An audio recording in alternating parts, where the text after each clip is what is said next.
നമസ്കാരം. 2024 ലോക്സഭാ തെരഞ്ഞെടുപ്പിൽ തിരുവനന്തപുരത്ത് നിന്നും നടി ശോഭനയെ BJP സ്ഥാനാർത്ഥിയായി നിർദ്ദേശിച്ചുകൊണ്ട് രംഗത്തെത്തിയിരിക്കുകയാണ് നടനും BJP നേതാവുമായ സുരേഷ് ഗോപി.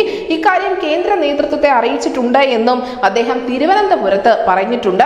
ശോഭന ഭാവിയിലെ രാഷ്ട്രീയക്കാരിയാണ്. BJP നേതൃത്വവും താനും ശോഭനയുമായി ഇക്കാര്യം സംസാരിച്ചിട്ടുണ്ട്. ശോഭന മത്സരിക്കണമെന്നാണ് തന്റെ ആഗ്രഹം എന്നുകൂടി സുരേഷ് ഗോപി പറഞ്ഞു വെക്കുന്നു. അതേസമയം തന്നെ ശോഭന മത്സരിക്കില്ല എന്ന് അറിയിച്ചതായി ശശി തരൂർ MP പറയുന്നുണ്ട്.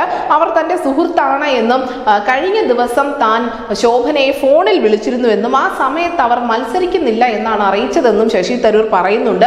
എന്തായാലും ഈ രണ്ട് വാർത്തകളും ആദ്യം പങ്കുവച്ചിരിക്കുന്നത് മാതൃഭൂമി വാർത്തയാണ്. എന്തായാലും ഈ വാർത്തകളൊക്കെ ഉയർന്നു വരുന്നതിന് പിന്നിൽ ഒരു കാര്യം വ്യക്തമാണ്. ഈ ശോഭന മത്സര രംഗത്ത് ഉണ്ടാകുമെന്നുള്ളത് മാധ്യമങ്ങൾ മാത്രം ഊതിപ്പെരിപ്പിച്ച് പറഞ്ഞ ഒരു കഥയായിരുന്നില്ല, മറിച്ച് കൃത്യമായ ചില സൂചനകൾ ഇതിന് പിന്നിലുണ്ട്.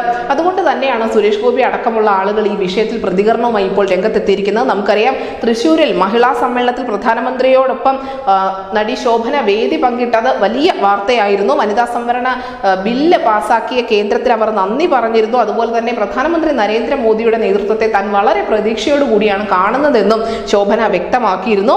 ഇത്രയധികം സ്ത്രീകളെ ഒരുമിച്ചാണ് താൻ കാണുന്നത് എന്നതടക്കമുള്ള ഒരു പ്രസ്താവന ശോഭനയുടെ ഭാഗത്തു നിന്ന് വന്നിരുന്നു. അതിനുശേഷം അവർക്ക് സംഘിച്ചാപ്പ അടിച്ചു നൽകാൻ കേരളം മറന്നതുമില്ല.